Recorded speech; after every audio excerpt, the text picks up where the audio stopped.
Muito bem, meus amores, estamos de volta aqui na programação da Jovem Pan para todo o Brasil. Hoje o programa está agitado aqui, várias personalidades falando aqui com a gente. Temos aqui o nosso teste de Covid, que a gente faz a cada 15 dias aqui nessa emissora, toda a equipe aqui. Claro. E nós temos os que vão ser eliminados Big Brother. Os eliminados. Se você soubesse. Aqui o Sami está lá. O Sami parece ter uma pergunta. Ele está lá também? O Sami quer fazer uma pergunta para os Justus também. E temos aqui publicitário, administrador, empresário, ele que é o aprendiz, não é? Roberto Justus está aqui com a gente diretamente do seu momento de papai, parabéns para o papai. Parabéns para o papai. Fala, corajoso. Mais uma vez. Corajoso, hein, Justus? Um guerreiro, um leão em campo. Um leão em campo. 5 casamentos. Um leão incansável. Esse é um leão em campo. Incansável. Tudo bem, Justus? Como vai, Emílio? Como vai a turma da PAN? Um prazer estar com vocês aqui no Pânico. Sempre as passagens pelo Pânico foram no mínimo divertidas, né? Ou polêmicas, né? Sempre foi bacana. Então, prazer estar com vocês de novo. Estamos aqui se cagando de medo dessa pandemia agora, que agora já está abrindo tudo, parece que está voltando à normalidade, aí parece que a coisa vai voltar. Tomara que volte logo e volte rápido, porque a gente precisa colocar o trem no trilho. Não é Boa, isso? exatamente. Tem alguma pergunta? Eu tenho. Justo, tudo bem?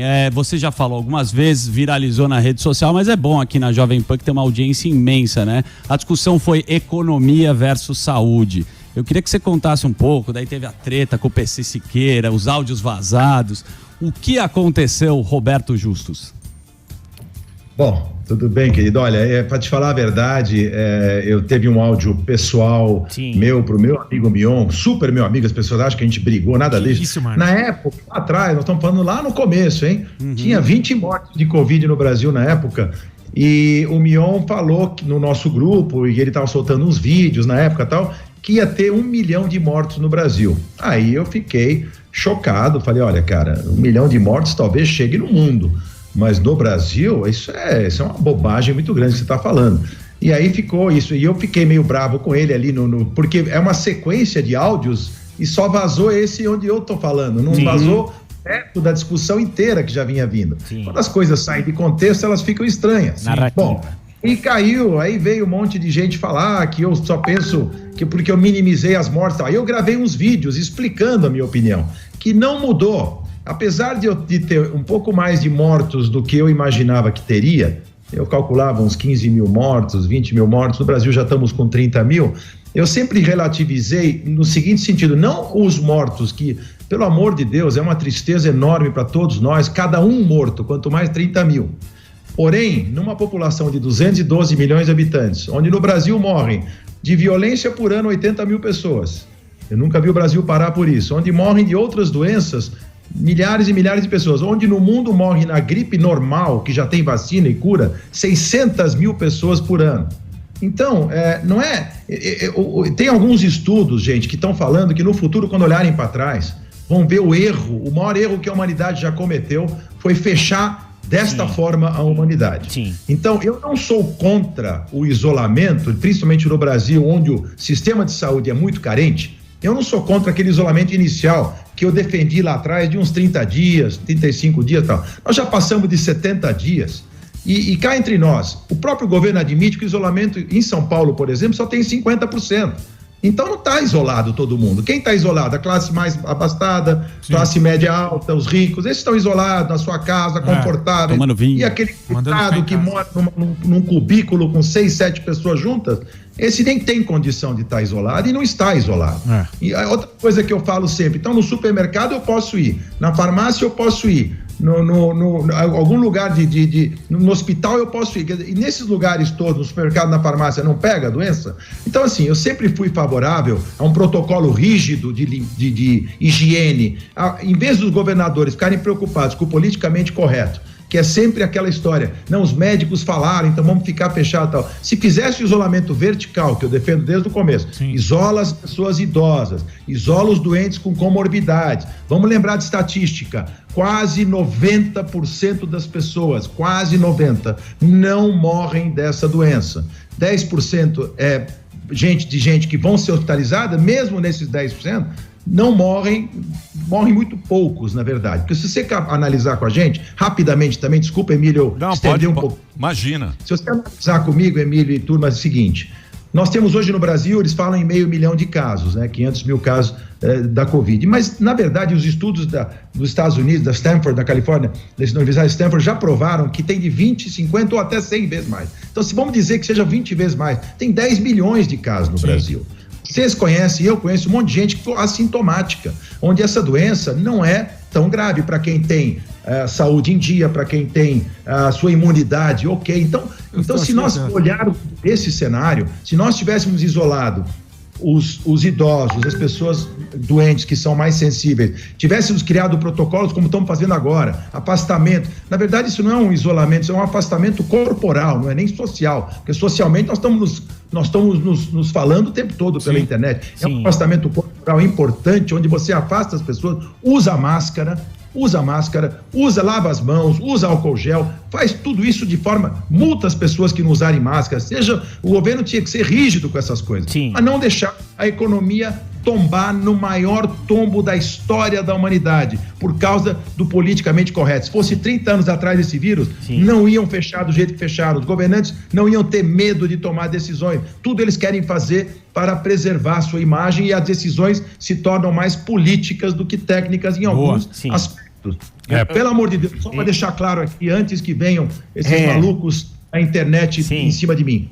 A doença é séria, ela não tem cura por enquanto, as vacinas estão sendo desenvolvidas, agora, ela não tem as dimensões tão catastróficas. No mundo inteiro, gente, morreram 370 mil pessoas. Quero lembrar que moram 7,7 bilhões de pessoas no mundo. Morreram 370 até agora. E no mundo inteiro a curva caiu. No Brasil, o governador João Dória, com quem eu falei recentemente, no estado dele morreram 6 mil pessoas. Tem quantas milhões? 35, 40 milhões de pessoas no estado de São Paulo? 45. Quantas pessoas estão na cidade de São Paulo? Então, assim, tem 12 milhões de habitantes. Você para tudo. Agora, para encerrar o que eu falei, a Unicef saiu com um estudo de que podem morrer 1,5 milhão de mulheres e crianças de fome, de miséria e de violência graças a esse lockdown mundial. Isso não tem peso? Quantas milhões de pessoas vão ter comida? Outra coisa, só para encerrar também, desculpa, nos Estados Unidos agora, George Floyd foi assassinado covardemente por um policial.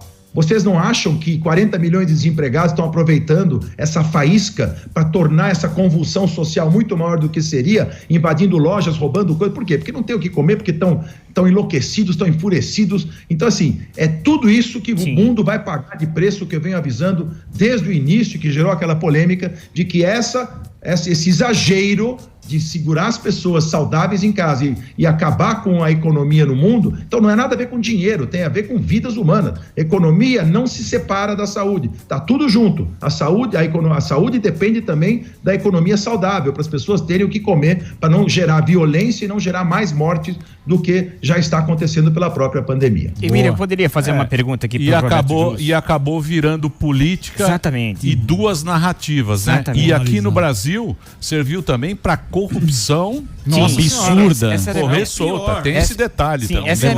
Essa é a minha colocação até para o Roberto Justo. Aliás, boa tarde, Roberto. Você que nasceu dia 30 de abril de 1955, mesmo ano que nasceu Alan Prost, grande piloto e tal. Agora, eu queria perguntar para o senhor estava falando da questão política, da questão da saúde, como é que o senhor enxerga a interferência da política em toda essa pandemia, tal? O senhor que é um homem bem esclarecido, tal, e também depois quero saber se vai ser candidato, que eu sinto o cheiro de candidato, tal.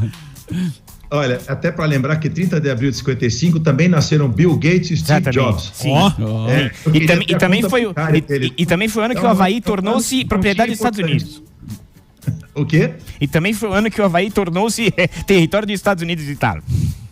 Muito bem. Bom, e aí o seguinte, eu acho terrível essa exploração política de um assunto tão delicado quanto o da saúde, né? Sim. Então, assim, é muito ruim para todos nós esse embate político em torno dessa história. Seja, por um lado, o governante querendo fazer média e tomando decisões erradas muitas vezes, e seja, por outro lado, essa discussão, todos querendo apadrinhar, né, para levar vantagens políticas na história. Se eu fosse político, se eu estivesse lá, eu estaria tratando isso num viés completamente diferente, que eu acho que o que os nossos governantes nos devem é tratar esse assunto com seriedade, e eu sempre falo do equilíbrio. nem tanto ao céu, nem tanto à terra, nem 8, nem 80, nem abertura total, obviamente que não, tem que manter os eventos públicos, os jogos de futebol, os teatros, cinemas, shows, tudo isso tem que segurar um bom tempo, óbvio, o afastamento corporal, que eu chamo, né, nem o social, corporal, tem que ser mantido, limitação nas lojas, etc. Agora, também não pode deixar tudo fechado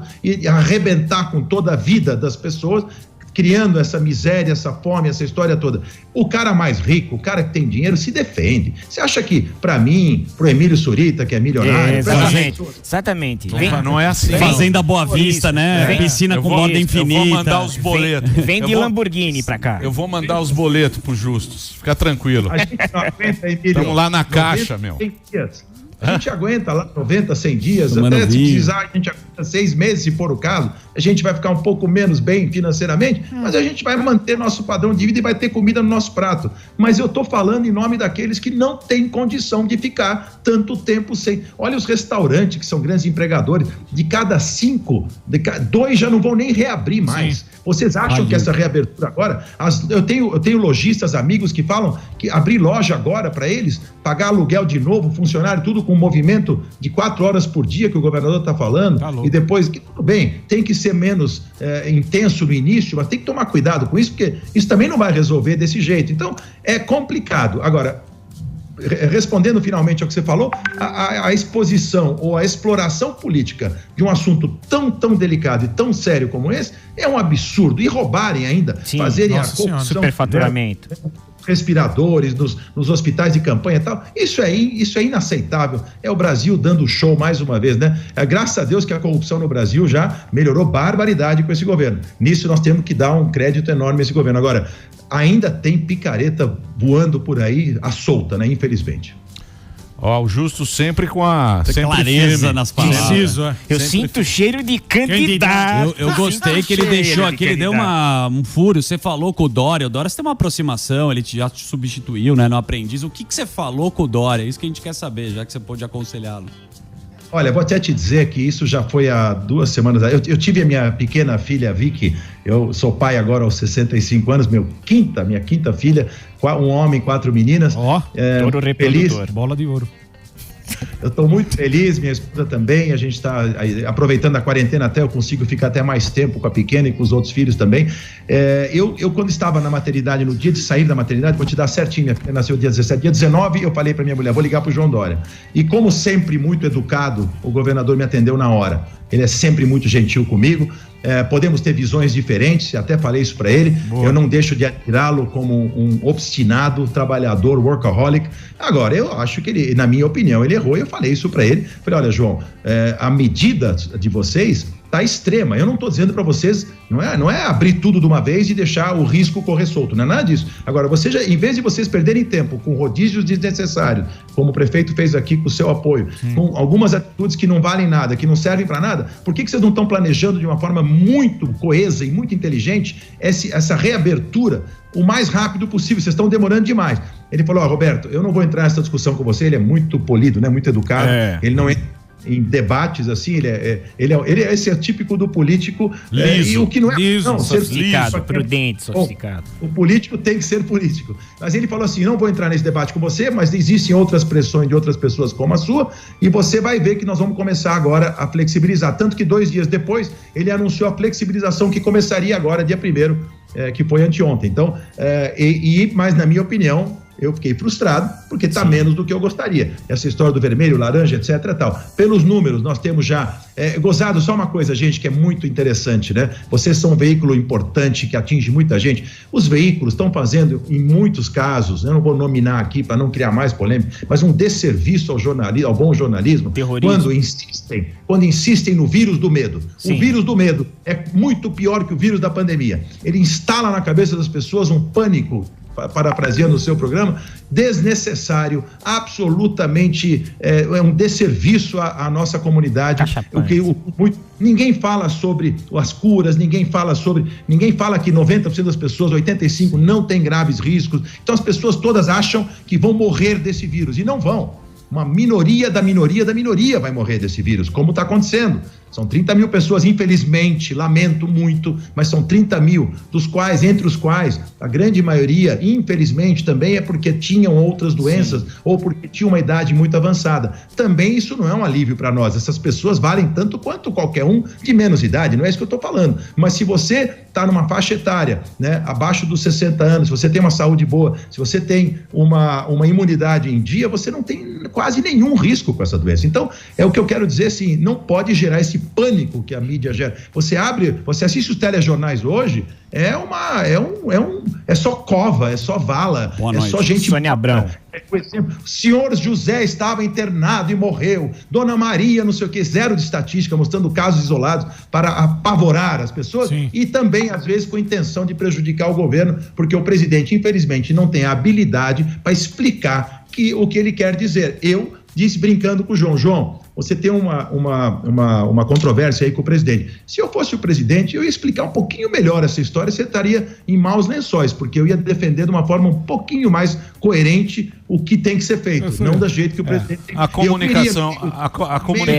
comunicação do Bolsonaro é muito ruim, a comunicação do Bolsonaro. Cercadinho. É muito ruim. Ele não pode, como presidente da República, ir no meio do público, sem proteção, pegar a criança no colo, em manifestação. Esse não é o exemplo que o presidente tem que dar. Mente que as pessoas têm que se preservar. O teu histórico de atleta aí, pô. Uma pena. Uma pena. Eu acho que todo mundo... E o complicado, né, é que a gente fica no meio dessa discussão e com soluções muito fáceis. Uma é hashtag fica em casa e a outra vai pra rua. E a outra é vamos pra rua. Aí fica essa discussão. Polarização. E o povo fica perdido no meio disso, morrendo de medo. Sim. Porque a primeira coisa é você querer preservar os teus amigos, a tua família, as pessoas que você gosta. Você tá com um negócio que ninguém sabe, a ciência, mas a ciência não explica, aí você fica em casa. Aí você fica em casa e fala, beleza. Aí o teu governante não fala direito com você. Não fala nada. Aí surge, que nem agora. Agora começou a surgir o PIB. O PIB caiu. E o emprego? Vai ter milhões de desempregados. Então, quer dizer, é um negócio que, pra gestão pública, a gente não pode ter um cara assim, nesse momento, que fala só duas coisas. Ou sai, toca o louco, ou hashtag fica em casa que vamos salvar. Então é complicado. Eu achei bem ruim. Desde o início, desde a OMS. Sim. Complicado. Desde a China, Emílio, foi tudo errado. Emílio, você matou em cima. Você falou exatamente o que eu tenho. Cara, parabéns, porque é o seguinte, é o 8 ou 80. Ou é o fica em casa e destrói esse país e o mundo, ou é sai pra rua, que destrói a saúde. Não é o equilíbrio entre essas duas coisas que tem que ser buscado. O governante deveria achar este equilíbrio. Como soltar quem eu posso soltar e de que forma soltar essas pessoas, com quais cuidados elas vão ter que tomar e para não contaminar-se e para preservar a história da doença, e ao mesmo tempo também não pode ser eu vou ficar preso dentro de casa por mais não sei quanto tempo e vou morrer de fome no dia seguinte. Então é essa história do bom senso que falta nos nossos governantes, de buscar o ponto de equilíbrio. Não é fácil, óbvio que não é fácil. Nós não estamos sentados na cadeira deles num momento tão complexo. Eu não quero negar essa dificuldade para eles, mas eu chamaria toda a equipe que eu poderia ter se eu fosse dirigente desse país e nós montaríamos um plano inteligente que tenho certeza que lidaria com esse meio termo de uma forma muito mais assertiva do que eles estão fazendo hoje aqui, na minha opinião. Me permite, eu vou fazer um break rapidinho. Tá bom. E o Sami também tem uma pergunta, né? Tem muita pergunta pro Júlio. Tem muita pergunta pra Como você, manter Ju. o casamento na quarentena? Depois a gente quer saber. Também tenho. Dá uma descontraída depois. Daqui a pouquinho a gente volta aqui com Roberto Justus, na tocar programação. O saxofone Instagram dele é @Roberto L. Justus. Daqui a pouquinho a gente volta. Meus amores, estamos de volta aqui na programação da Jovem Pan para todo o Brasil e pela Panflix também. Baixa o seu aplicativo aí, Panflix, show de bola, fazendo o maior sucesso, muita gente já baixando o seu aplicativo, só ir na loja da Apple, só ir na loja iOS ou então Android. Google Play. Você vai lá, vai baixar e tem o QR aí para você. QR Code, você põe o celular ali e você já baixa, é só preencher Puta, é um cadastro muito rápido, muito simples. Sim. E-mail e acabou. Isso. E aí você recebe toda a programação, conteúdo ao vivo, on demand. Tem o Panflix pra você com esporte, entretenimento. Você que tem um tablet aí, o celular, vá na sua loja favorita, se cadastra e pronto. Já tem aí o seu Panflix. Você assiste tudo aqui no celular, na TV. Tem a TV Samsung também. As novas já tem. Sim. Temos aqui Samidana, o nosso Covid-19. Ele que está se recuperando, graças a Deus. Já Covid. Vai voltar essa semana, estamos com saudade dele, o público com saudade dele. E o Roberto Justus, que está batendo um papo com a gente. Estamos falando aqui da pandemia, dessa volta às atividades. E o Sami tem uma pergunta para fazer para ele. É isso, Sami? Está no mercado financeiro. Exatamente. Justus, tô aqui acabando a quarentena, eu fiquei infectado, tá tudo bem. Mas eu queria te perguntar o seguinte, eu concordo contigo que não é uma escolha binária entre saúde ou economia. Mas nesse sentido, eu gostei muito da explicação que você deu, qual país você acha que está lidando melhor, né? Porque aqui no Brasil a gente às vezes tem uma questão que eu sempre uso em consultoria, no meu dia a dia, que é sempre o pessoal falar assim, mas o meu caso é diferente. E a gente ignora as práticas de outros países, né? Lembrando que outros países estão mais na frente, né, do vírus. Então, sei que é um cara que viaja muito, que agora viajando menos, mas que tem muitos contatos internacionais. Queria que você falasse assim, que iniciativa você achou mais inteligente entre os países? Vingadores. Oi, Sami, primeiro é um prazer falar contigo, acompanho o teu trabalho, um cara realmente mercado financeiro entende como ninguém. Eu te diria, Sami, que assim, primeiro nós temos que contextualizar uma coisa. Brasil é Brasil, Europa é Europa, Estados Unidos, cada um, os países têm diferenças gritantes em vários aspectos, né?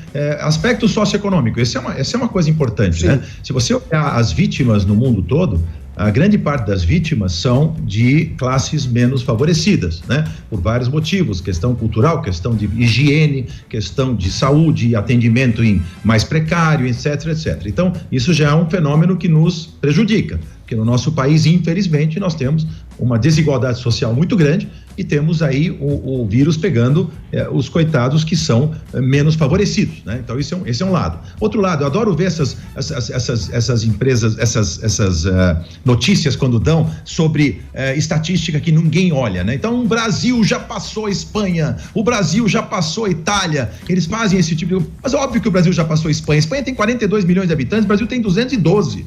O Brasil tem dimensão continental do tamanho da Europa. Então o Brasil pode passar a Europa inteira, se for o caso, né? Claro que não temos a população da Europa inteira, mas individualmente somos mais populosos que todos os países da Europa, tirando a União Soviética, que obviamente tem uma população muito grande. Então, Estados Unidos também tem 340 milhões de pessoas. Bom, respondendo diretamente a sua pergunta, na minha opinião, os asiáticos foram os melhores. Vamos começar com os chineses, onde tudo isso começou. Os chineses não fizeram uma quarentena no país inteiro.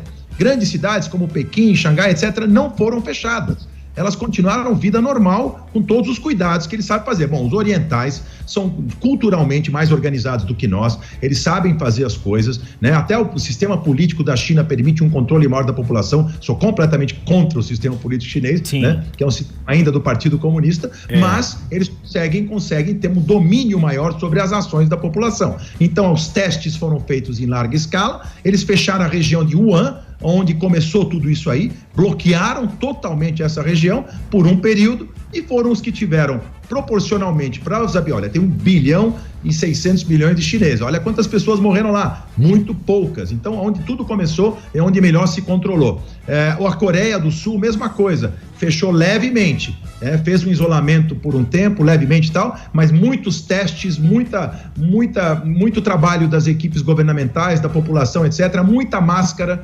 Aí você tem lá Taiwan, um exemplo que não fechou nada e não teve muito poucas mortes, deixou tudo aberto, mas com um trabalho danado de higienização, de protocolo de saúde, etc. Então, esses países orientais deram show, né? A Itália, que fechou tudo, teve um índice de morte muito alta, até porque na Lombardia, região onde tudo isso pegou mais forte, índice média de idade da população é acima de 70 anos.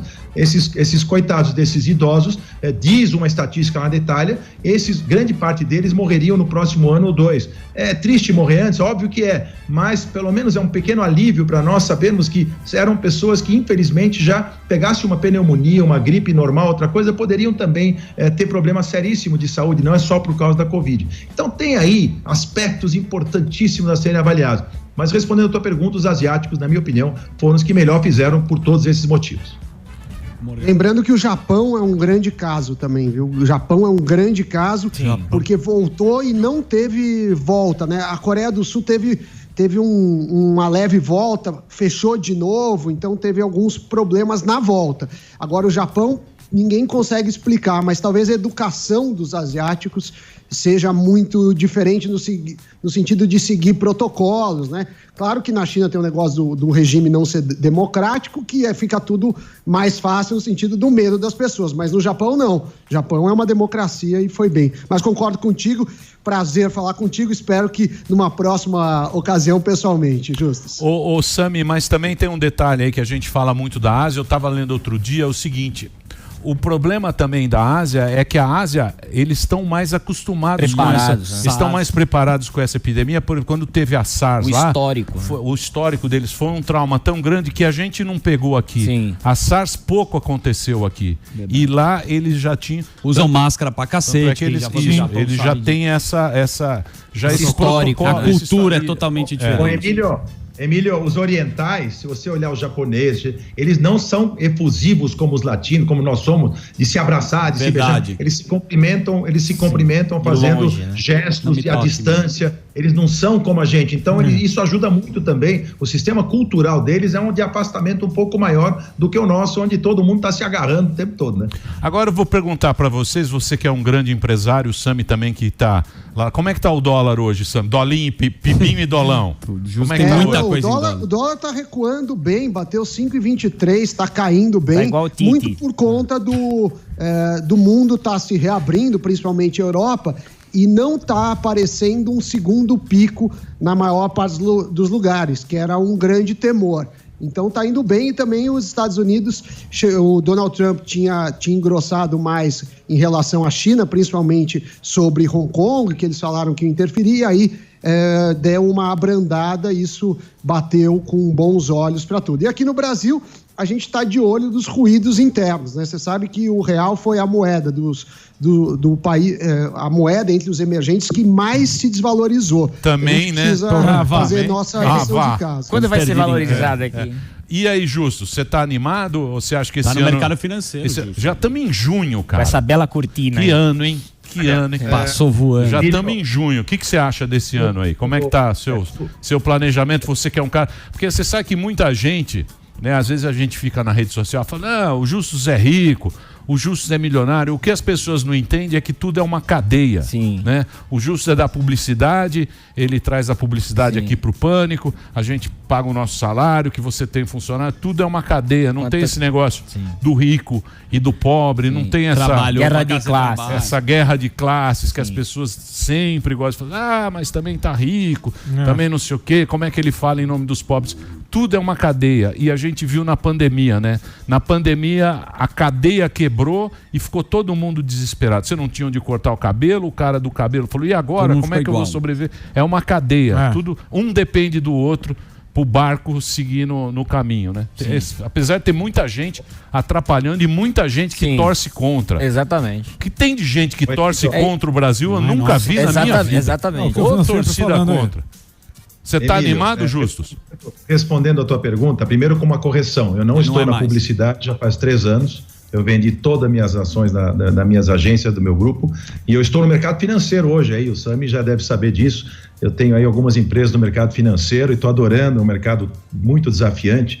Estou crescendo nesse mercado. Acho que a gente, apesar da minha idade, a gente tem que sempre buscar ânimo para continuar trabalhando, continuar produzindo, porque o fim da vida vem quando você para de produzir, não quando você fica velho, né? E eu não acho que acho que hoje em dia a idade cronológica já não é mais tão importante quando você se cuida, quando você produz, quando você trabalha. E uma coisa que o brasileiro tinha que parar de ter, infelizmente para mim, o maior defeito que nós temos, o brasileiro é um povo muito bom, de boa índole, né? Em geral, né? Um povo que não tem, aqui você não tem revolução, não tem uma série de coisas. Então, tirando a picaretagem que tem em muitos setores, mas isso tem no mundo todo, o Brasil um pouquinho mais do que deveria, mas o brasileiro tem boa índole. O que não pode ter inveja. Eu sempre falo para as pessoas, não queira que o outro não tenha. Queira ter, tenha sua ambição, não tem problema nenhum com isso, mas não inveje o outro, porque eu trabalhei a minha vida toda de forma honesta, decente, paguei meus impostos e olha, tem muita gente aí no mercado, muitos empresários que eu admiro demais e que ajudam demais as pessoas, começando pelo maior plano social que possa ter no país, que é o emprego. A gente dá emprego para as pessoas. Isso é a coisa mais espetacular que tem. A gente gera movimento na economia. Precisa ter empresários. Vocês não podem querer ter um país onde as pessoas não... Olha os Estados Unidos, a maior potência econômica da história da humanidade, como as pessoas, onde tem o maior número de bilionários e milionários do mundo? Naquele país. Olha na Europa, na Ásia, mesmo na China, que é fechado, como tem bilionários, como tem gente, porque são pessoas competentes que lutaram e que trabalharam. O que nós não podemos aceitar é a fortuna do desonesto, do político que enriquece, não podemos aceitar a fortuna do bandido que rouba das pessoas, que engana as pessoas, que é estelionatário.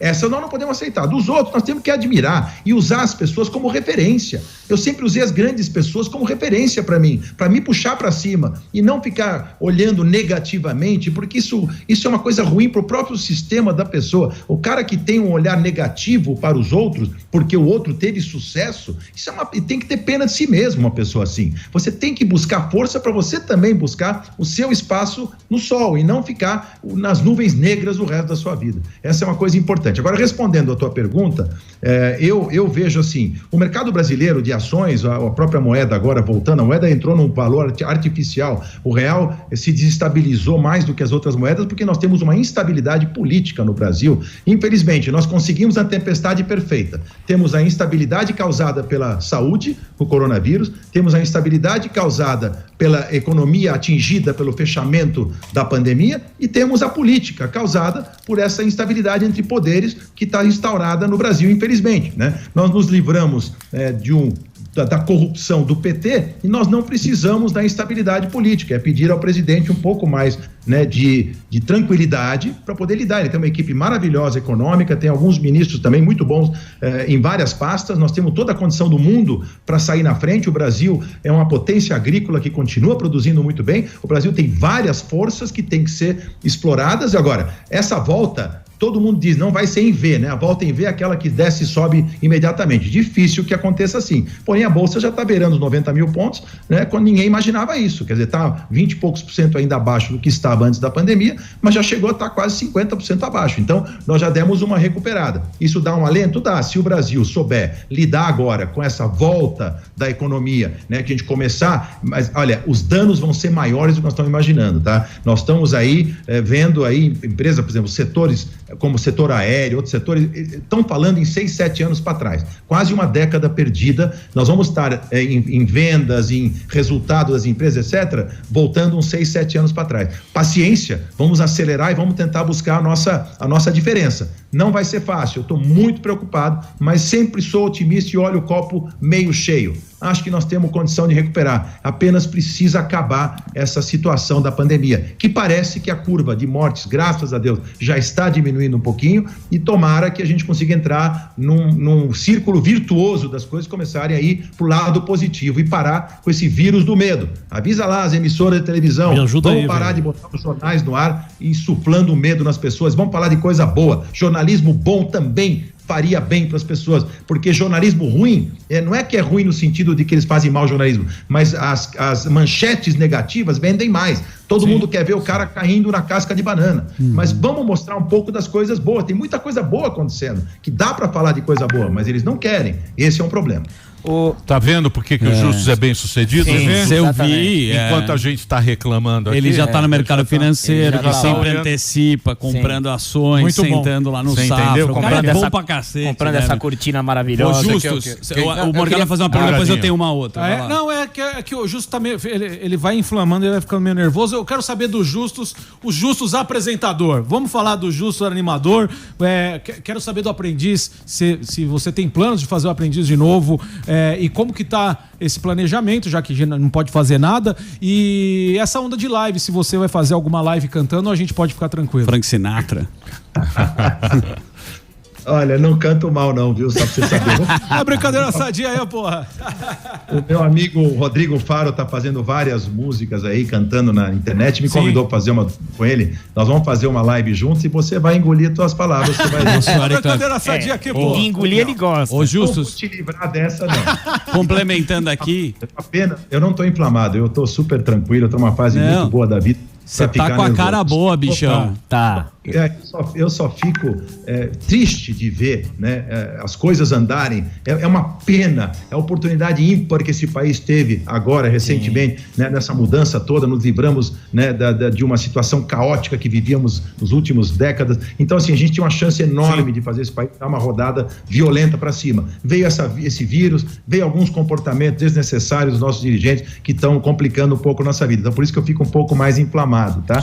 Ô, Justus, mas você não acha que essa mudança também, eu acho que também a gente também fica muito ansioso, né? De querer que mude aquele estado, aquele país velho, né? Que tá indo bem, cartório, né? Aquele antigo Brasil, né? Aquele Brasilzão pesado, difícil para abrir uma empresa, mais difícil para fechar. Essa mudança também não pode, a gente também não pode ficar tão ansioso de querer que mude o negócio assim. Acho que a gente vai no caminho, né? Emílio, eu concordo 100%, você é um cara de muita visão, você está certíssimo. O ambiente hostil que o empresário sempre teve no Brasil nos últimos anos, né, nas últimas décadas, né, com os impostos em cascata mais caros do mundo, com os problemas burocráticos violentos, né, com governos com desmandos e com um nível dos políticos do nosso Congresso deixando a desejar, uma série de coisas que aconteceram. O que eu quis dizer não é que vai mudar para noite para o dia, mas estava mudando, né? Quando nós elegemos esse governo e o presidente colocou uma equipe econômica, eu quero aqui deixar bem clara a minha admiração pelo Paulo Guedes e a reza, né, que a gente possa fazer para que ele continue no governo e não saia de lá. A gente tem aí uma equipe econômica que, queira ou não, é o carro-chefe, né, de qualquer governo, realmente fantástica, sem exceção, todos eles lá são incríveis. Então a gente viu uma luz no fim do túnel, não é da noite pro dia, mas a gente viu que queriam privatizar tudo que fosse possível, mais Brasil, menos Brasília. Boa. Essa é a frase mais genial que nós temos que adotar como padrão, quer dizer, menos interferência, deixa a iniciativa privada, põe tudo. Você viu nos Estados Unidos, vamos sempre usar como exemplo a economia punjante que eles têm. Eles não têm telefonia, não tem companhia de energia elétrica, não tem companhia de água, é tudo privatizado. O governo tem que cuidar do povo, tem que cuidar do social, tem que cuidar da segurança pública, tem que cuidar da saúde, da educação, ponto. Não tem que ter banco, não tem que ter esse tipo de coisa, a não ser banco de fomento, como o BNDES, mas não tem que ter Banco do Brasil, não tem que ter Petrobras, não tem que ter nada disso. Isso não tem nos Estados Unidos, é bobagem. Eu gostei do Guedes, lá na reunião. Pô, e o Banco do Brasil, vende essa merda. Vende logo essa merda. Vende logo essa merda. Pra quê? Foi mal colocada porque não achou que ia ser público, mas tá certo, ele vende mesmo esse troço, porque são os cabides de emprego, onde surge onde foi? A Petrobras foi o maior antro de corrupção da história, porque uma empresa petrolífera bilionária daquela, os caras foram roubando ela e sugando ela até onde eles podiam.